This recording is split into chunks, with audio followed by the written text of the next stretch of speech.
भगवान शंकर की पवित्र कथा कहती है कि 5 जगह से अशांति हमारे घर में प्रवेश करती है। 5 जगह से अशांति हमारे घर में आती है, 5 जगह से अशांति हमारे घर में प्रवेश करती है। 5 जगह से अशांति हमारे घर में प्रवेश कर रही होती है। पहला है संसार से, दूसरा है संपत्ति से, तीसरा है संबंधों से, चौथा है स्वास्थ्य से और 5वां है संतान से।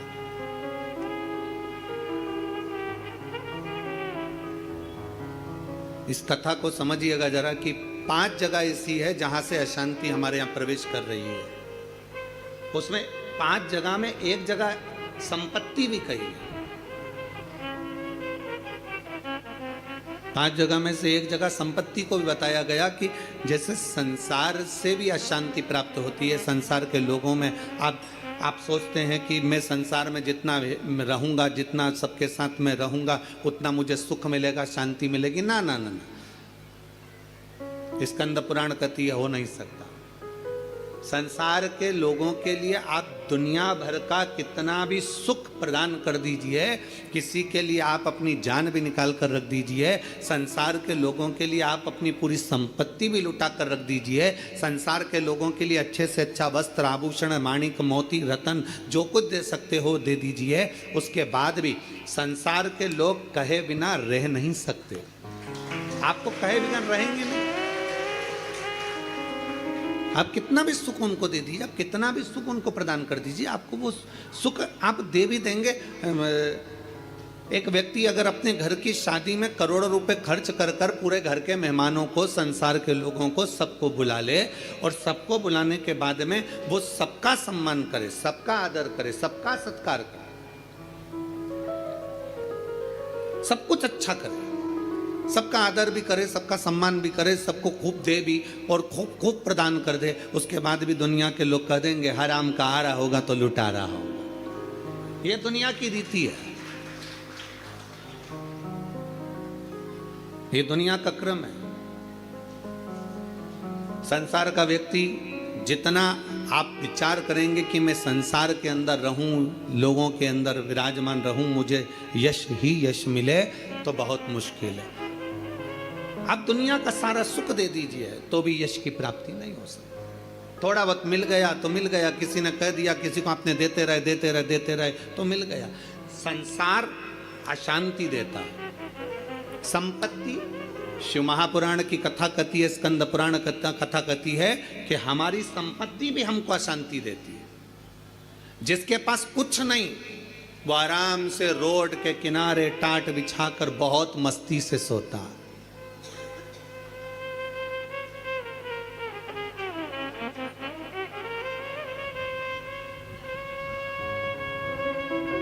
और जिसके पास में बहुत कुछ है, सारी संपदा भरी पड़ी हुई है, सारी दौलत भरी पड़ी हुई है, सुंदर बंगला है, डनलप का गद्दा है, एसी भी लगा है, पलंग भी लगा है, नौकर चाकर सब कुछ लगे हैं, सब कुछ, तो भी उसको नींद नहीं आती है। कितना सुंदर कहा गया शिव महापुराण के अंतर्गत, कितनी सुंदर बात कही गई कि शिव महापुराण की कथा, कई लोग कहते हैं गुरुजी आपकी कथा होती है तो वहां 1 किलोमीटर दूर तो गाड़ी रोक दी जाती है। शिव महापुराण की कथा होती है तो पैदल चलकर बहुत दूर तक जाना पड़ता है, बहुत दूर तक। पर कोई किसी चिकित्सक से पूछे, कोई डॉक्टर से पूछे, कोई आयुर्वेद वाले से पूछे, कोई होम्योपैथिक वाले से पूछे, कोई योग गुरु से पूछे कि शास्त्र क्या कहता है, हमें स्वस्थ रहने का तरीका क्या बताता है, तो कहा सबसे सुंदर तरीका है स्वस्थ रहने का कि जितना पैदल चल सकते हो उतना जिंदगी में सुख प्राप्त कर सकते हो। अब भगवान भोलेनाथ जी की कथा सुनने के लिए आप लोग आते हैं, शंकर जी की कथा में आप लोग पहुंचते हैं, शिव पुराण में पहुंचते हैं, तो बाबा भोलेनाथ पहले ही तुम्हारे स्वस्थ रहने की व्यवस्था कर देता है। भोले बाबा करता क्या है कि 1 किलोमीटर दूर तो गाड़ी रुकवा देता है, तुम कितने बड़े भी सेठ हो, 1 किलोमीटर दूर गाड़ी रुकवा दी और बड़े प्रेम से पैदल पैदल आराम से चलते चलते चलते चलते कथा में पहुंच गए, आसन लगाया, बैठ गए, बैठने के बाद वापिस जाने की तैयारी हो जाती है। शिव महापुराण की कथा कहती है संपत्ति सुख नहीं देती, संपत्ति अशांति दे देती। संपत्ति शांति नहीं दे सकती, वैभव दे देगी। आप डनलप के गद्दे पर सो जाओगे, आप खूब जेवर पहन लोगे, आप अच्छे वस्त्र पहन लोगे, आभूषण धारण कर लोगे, सारा सुख तुम्हारे पास में आ जाएगा, पर शांति नहीं आ सकती। इसलिए बारंबार कहा गया, मिलता है सच्चा सुख केवल भगवान तुम्हारे चरण। बाकी के दुनिया का सुख कहीं नहीं प्राप्त हो सकता। दुनिया का सर्वाधिक सुख भगवान के चरणों में। आप कुबेरेश्वर बाबा की धरा पर आए हैं, कुबेरेश्वर बाबा की धरा पर कभी पहुँचे या आए तो कुबेरेश्वर बाबा की धरा पर पहुंचकर तुम कहीं पर भी एकांत में बैठ जाओ, जितनी देर बैठे रहोगे आपको ऐसा महसूस होगा कि मेरा शंकर तुम्हारे आसपास में से घूम कर निकल कर गया है। शिव तत्व की प्राप्ति कहीं आप जितनी देर बैठोगे, परमात्मा के चरणों में जितनी देर विराजमान हो, परमात्मा के चरणों में जितनी देर बैठे हो, उतनी देर तुम्हें शांति है, उतनी देर आनंद है। तो शिव तत्व कह रहा है कि संसार में शांति नहीं है, संपत्ति में शांति नहीं है। शिव तत्व कह रहा है संबंधों में शांति नहीं है। जितने संबंध बनाते चले जाओगे, नहीं साहब हमने इनको हमारा भाई बना लिया, घर का भाई निभ नहीं लिया, भाई बना के बैठे। नहीं साहब इसको हमने हमारी बेटी बना लिया, घर की बहन बेटी को साड़ी नहीं दिला रही और दूसरी बेटी बनाते फिर। नहीं साहब इनको हमने हमारा काका जी बना लिया, और घर का काका जमीन और जायदाद के लफड़े में पड़ा, आज तक नहीं सुलझ रहा और एक और काका बना के तैयार कर लिया। नहीं साहब ये हमारी बुआ है, नहीं साहब ये हमारा ये है। नहीं, संबंध जितने जितने संसार के लोगों से जोड़ोगे, शिव पुराण कहती है जो हमारा संबंध है जितने लोगों से जुड़ा है उतना ठीक है, पर अलग से कोई संबंध जोड़ने का प्रयास मत करो। अलग से परमात्मा को जोड़ने का प्रयास करो तो जीवन की सार्थकता, जीवन की सार्थकता। परमात्मा को जोड़िए, परमात्मा को अपने करीब लाने का प्रयास करिए, परमात्मा को अपने नजदीक लाने का प्रयास करिए। परमात्मा को अपने करीब में जितना जितना लेकर आओगे, उतना उतना सुख और शांति आपके जीवन में आती चली जाए, उतनी शांति, उतना सुख। संसार से, संपत्ति से और संबंधों से शांति की अनुभूति नहीं है। संबंध भी हमको अशांति देते हैं। किसी ने कुछ कह दिया, मन अशांत हो गया, किसी ने कुछ बोल दिया, मन अशांत हो गया, कहीं किसी ने कुछ कहा, अपन घर से निकल कर चले गए, मन अशांत हो गया। अच्छा जरा सा विवाद हुआ और लोग घर छोड़कर चले जाते हैं। हमको यह समझ में नहीं आता कि घर में तुम रहकर भी शांति का अनुभव नहीं कर पाए तो क्या क्षिप्रा जी के तट पर जाकर, गंगा जी के तट पर जाकर, नर्मदा जी के तट पर जाकर, किसी तीर्थ में जाकर, सबको छोड़कर, अकेले घर से निकलकर, घर के बाहर जाकर क्या तुम्हें शांति मिल जाएगी? जम के बोलो जरा, नहीं मिल सकती। घर छोड़कर शांति का अनुभव नहीं हो सकता।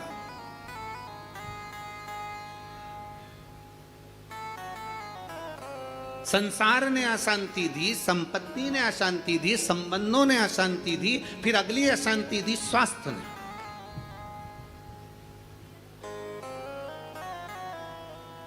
घुटने दुखने लगे, कमर दुखने लगी, पीठ दुखने लगी, अशांति होने लगी, अब मैं बहुत बीमार रहने लगी, मेरे जीवन का क्या ठिकाना गुरुजी, मेरी जिंदगी का क्या ठिकाना।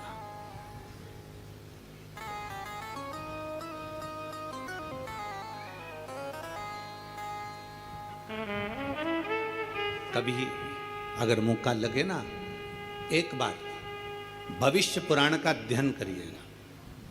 गीता प्रेस गोरखपुर की भविष्य पुराण लीजिए और उसका अध्ययन करिए। भविष्य पुराण का जब अध्ययन करेंगे तो उस अध्ययन में आपको निकलेगा कि परमात्मा ने जब हमको जन्म दिया तो जन्म के समय पर हमारी खोपड़िया में एक मैग्नेट लगा दी, एक चुंबक लगाई।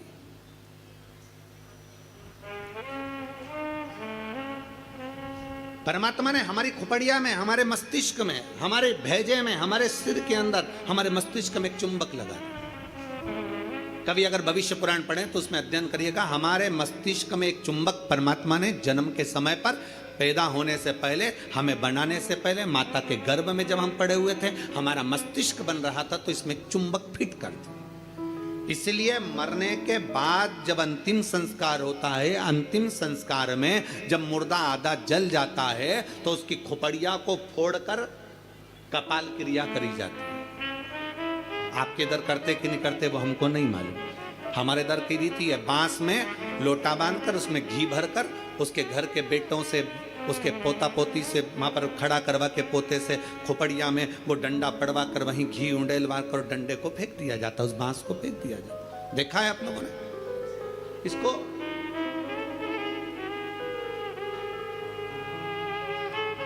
भगवान जब हमें जन्म दिया, परमात्मा ने जब हमको पैदा करा, उस समय पर माथे में, मस्तिष्क में, भेजे में एक चुंबक लगा। क्या करती है वो चुंबक? चुंबक का कार्य क्या है? चुंबक का कार्य है, अगर आपने पैसा पैसा पैसा पैसा सोचा विचारा, दिन रात पैसे पैसे में लिप्त रहे, तो व्यक्ति वो मस्तिष्क में जो चुंबक लगी है वो पैसे को अपनी ओर खींचती है। मतलब मनुष्य पैसे को आसक्ति के रूप में अपनाना प्रारंभ कर दे। अब चुंबक का दूसरा कार्य क्या है? अगर किसी बुरे व्यक्ति में बुराइयां देखोगे तो वो बुरे व्यक्ति की बुराई तुम खींचते चले जाओगे। वो तो ऐसी, वो तो वैसा, वो तो वैसा, हर व्यक्ति में बुराई, क्योंकि तुम्हारे भीतर में जो भेजे में चुंबक भरी है वो बुराइयां ही खींचेगी। और अगर तुमने किसी व्यक्ति में अच्छाई देखना प्रारंभ कर दी तो तुम्हारे मस्तिष्क में जो चुंबक लगी है वो दिन रात हर व्यक्ति में अच्छाई को ढूंढना प्रारंभ कर देगी, अच्छाई खींचना प्रारंभ। एक चुंबक लगी। अब ये बात तो अपने तक हो गई, अब मेन बात पर आ जाओ, मुख्य बात पर। मस्तिष्क में चुंबक लगाकर परमात्मा ने हमको पैदा करा है, एक आकर्षण देकर हमें पैदा करा है, एक चुंबक लगाकर हमें पैदा करा है। चुंबक जब पैसे को खींचती है तो पैसा ही पैसा सोचने में आता है, बुराई खींचती है तो बुराई बुराई हमारे अंदर आती चली जाती है, किसी का क्रोध खींचती है तो क्रोध हमारे अंदर आता चले जाता है। उसी तरह अच्छाई किसी की खींचती है तो हमारे अंदर अच्छाई आती चली जाती है। उसी तरह चुंबक बीमारी को भी खींचती है। हम जब एक बीमारी के बारे में सोचते जाते हैं, मेरे पाँव, मैंने सुना है किसी को पेट में बच्चादानी में गांठ पड़ गई तो मालूम पड़ा कि उसको कैंसर हो गया। मैंने सुना है किसी के घुटने में अगर प्रॉब्लम हो गई तो उसका घुटना बदलाना पड़ा, मालूम पड़ा उसमें ग्रीस कम हो गया। मैंने सुना है कि किसी के हृदय में छेद हो गया, किसी के हृदय में कुछ हो गया, किसी के चेस्ट में गठान पड़ गई तो कैंसर बता दिया गया। ये हम जरा सा हमारे शरीर में दर्द हुआ और हमने वो सोचना प्रारंभ कर दिया। क्या सोचा हमने? कि उसको कैंसर हो गया था, उसकी किडनी खराब हो गई थी, उसका लीवर खराब हो गया था, उसके साथ में यह हो गया था, उसके घुटने बदलवाए, उसको गुजरात ले गए, उसको राजस्थान ले गए, उसको वहां ले गए और उसका शरीर में यह करवाया। आंख में प्रॉब्लम हुई तो आंख के बारे में सोचते रहे, सोचते रहे, सोचते रहे। अर्थात हमने इतनी बीमारी का सोच लिया, इतनी बीमारी का सोच लिया, बीमारी वो थी नहीं, पर हमने सोच सोच के चुंबक जैसे उसको खींच कर अपने अंदर वो बीमारी को इकट्ठा कर लिया। आखिरी में वो बीमारी हो गई। ये हमारे भीतर की चुंबक है जो हमें खींच रही है। छोटी मोटी गठान हो जाए ना, कभी मत सोचना, आओ ऐसी तो होती रहती है। दवाई खाऊंगी, शंकर पे चढ़ा हुआ जल पीऊंगी, डॉक्टर को दिखाऊंगी, सारी जांचें कराऊंगी, जो डॉक्टर बोलेगा सारी जांच कराऊंगी। और मेरा विश्वास कहता है डॉक्टर के अनुसार चलकर, क्योंकि डॉक्टर भी शिव का एक रूप है, उसके अनुकूल चलकर मैं ये दवाई ले लेकर, कुंदकेश्वर महादेव का नाम लेकर, मेरी सारी गठान गल जाएगी। जब तुमने सोच लिया गल जाएगी, गल जाएगी, गल जाएगी, मतलब गल जाएगी। शंकर भगवान पर चढ़ा हुआ जल और शंकर भगवान पर चढ़ी हुई बेलपत्र दोनों फलदायक। जब संसार के लोगों ने शिव महापुराण की कथा सुनकर शिवजी पे चढ़ी हुई बेलपत्र खाना चालू करी तो कई रिसर्च सेंटरों में रिसर्च हुआ कि बेलपत्र खाने का सियोर वाला महाराज बोलता है तो इस बेलपत्र में ऐसा क्या है जो लोगों की बीमारी दूर हो रही है।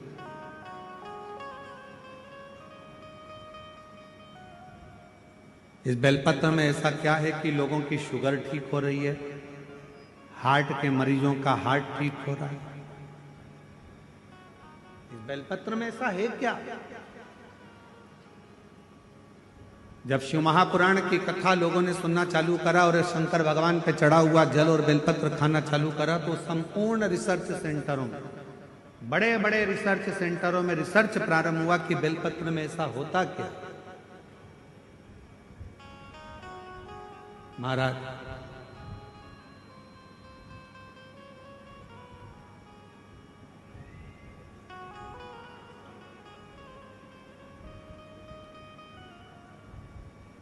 यदि प्रतिदिन एक पत्र है, अच्छा है,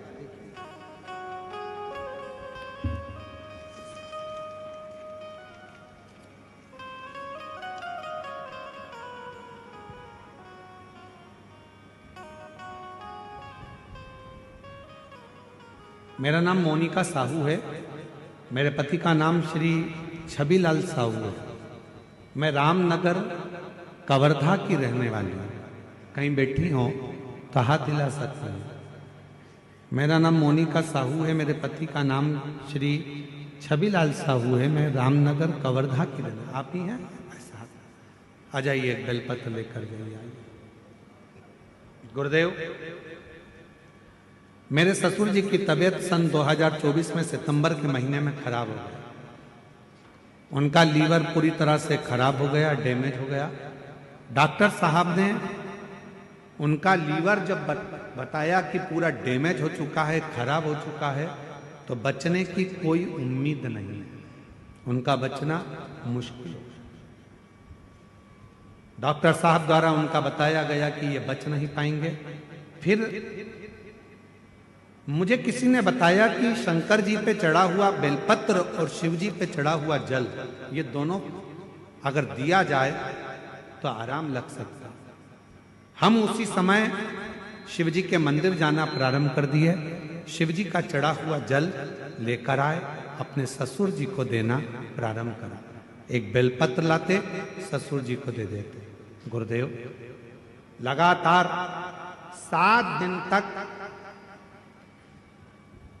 जब लीवर खराब हो चुका था तो 7 दिन हॉस्पिटल में रहे और डॉक्टर ने मना कर दिया था कि ये रहेंगे नहीं, बच नहीं पाएंगे। पर हम कभी शिव मंदिर नहीं जाते थे, पर 7 दिन लगातार शंकर जी के मंदिर में जाकर बेलपत्र लाकर अपने ससुर को देते, जल चढ़ा। 7 दिन पूरे हुए। 8वें दिन डॉक्टर जांच कर कर बोलते हैं कि अब इनके लीवर ने काम करना प्रारंभ कर दिया है और लीवर अब ठीक होने लगा। गुरुदेव, हम बाबा को धन्यवाद देने के लिए आए हैं कि आज मेरे ससुर पूरी तरह से ठीक हो गए हैं। उनका फोटो भी मैं पत्र में लगा रही हूं कि आज बाबा की कृपा से पूर्ण तरह से वो स्वस्थ हो चुके हैं। उनका लीवर पूरी तरह से काम करना प्रारंभ कर दिया। अब एक बेलपत्र,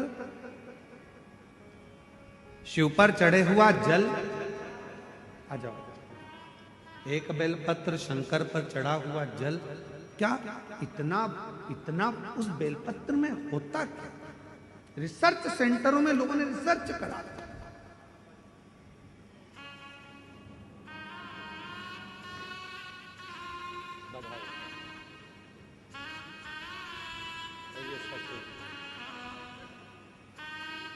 अब ठीक है, रोते नहीं। अब आंसू पोछो पहले, आंसू पोछ पहले। रोते नहीं, खुश हो, आंसू पोछो पहले। अब फिट हो गया ना, आंसू पोछ के जाओ, आंसू पोछ के जाओ, खुश होकर। डॉक्टर ने बोल दिया था ये बचेंगे नहीं, पर बचना मुश्किल था। एक बेलपत्र में वो क्या फल है?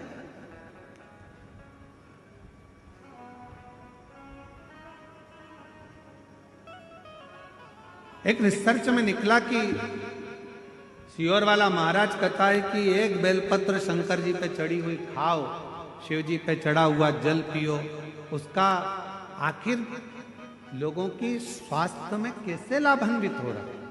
तब निकला एक एंटी ऑक्सीडेंट उस बेलपत्र के अंतर्गत होता है जो बीमारी को दूर भगा देता, रोग दूर भगा देता।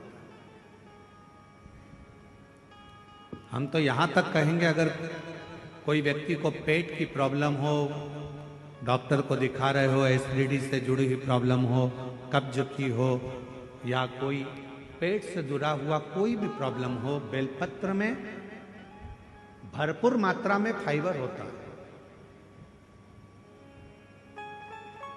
बेलपत्र में भरपूर मात्रा में फाइबर होता है।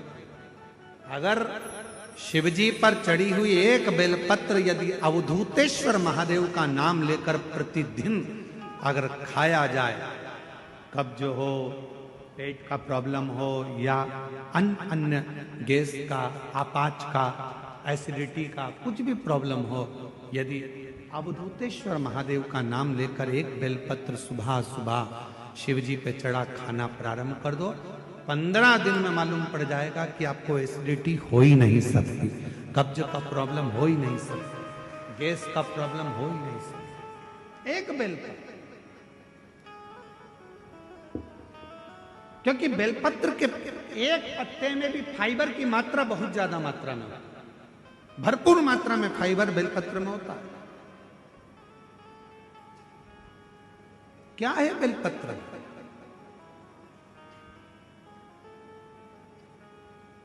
सारी समस्या का हल। शिवजी के एक लोटा जल में क्या है? कई रिसर्च सेंटरों में रिसर्च चला कि शंकर भगवान पर जल चढ़ाकर पीने का, उस आचमन का, शिवजी पे चढ़े हुए जल को अपने शरीर पर लगाने का, शंकर पर चढ़ा हुआ जल अपने घर में छींटने का फल क्यों मिल रहा है, लोगों को इतना लाभान्वित क्यों हो रहा है? तब रिसर्च सेंटरों में निकला कि शंकर भगवान के शिवलिंग पर जब जल चढ़ता है तो वो जल चारों तरफ घूमकर उत्तर की ओर जाता है, और वो जल जब हम पीते हैं या हमारे घर पर उसका प्रोक्षण करते हैं, छींटते हैं, तो हमारे घर से दुख, तकलीफ, कष्ट सारे ग्रह अनुकूल होते चले जाते हैं और हमारा आनंद सुख बढ़ता चला जाता है, बढ़ता चला जाता है।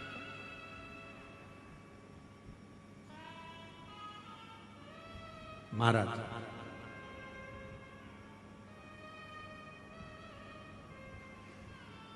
नौकरी में उम्र की सीमा होती है, इतनी उम्र वाला ही नौकरी कर सकता है। परीक्षा में समय की सीमा होती है कि इतने समय में ये एग्जाम क्लियर करना है, इतने समय में पेपर देना है। नौकरी में उम्र की सीमा होती है, परीक्षा में समय की सीमा होती है।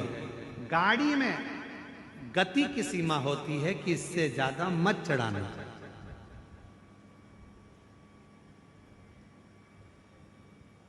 ज्यादा तेज चलाओगे तो ऊपर निकल जाओगे। इसलिए नौकरी में उम्र की सीमा है, महाराज परीक्षा में समय की सीमा है, गाड़ी में गति की सीमा है, पर मेरे शंकर भगवान की अविरल भक्ति की कोई सीमा नहीं है, शिव की करुणा की कोई सीमा नहीं है, शिव की दया की कोई सीमा।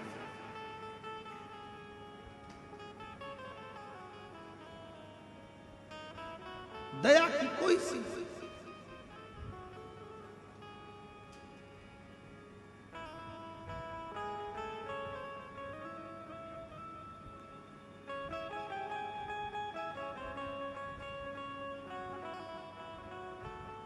देवराज ब्राह्मण के ऊपर भी मेरे शिव ने कृपा की। बेलपत्र के वृक्ष के नीचे देवराज नाम के ब्राह्मण के प्राण छूट गए, और वो देवराज नाम का ब्राह्मण का प्राण गया, पर शंकर का वचन है माता पार्वती को, जिसके प्राण बेलपत्र के वृक्ष के नीचे जाते हैं या जिसके शरीर के अंदर बेलपत्र का थोड़ा सा भी भाग रहता है, वो जीव फिर नरक नहीं हो, नरक से दूर हो जाता,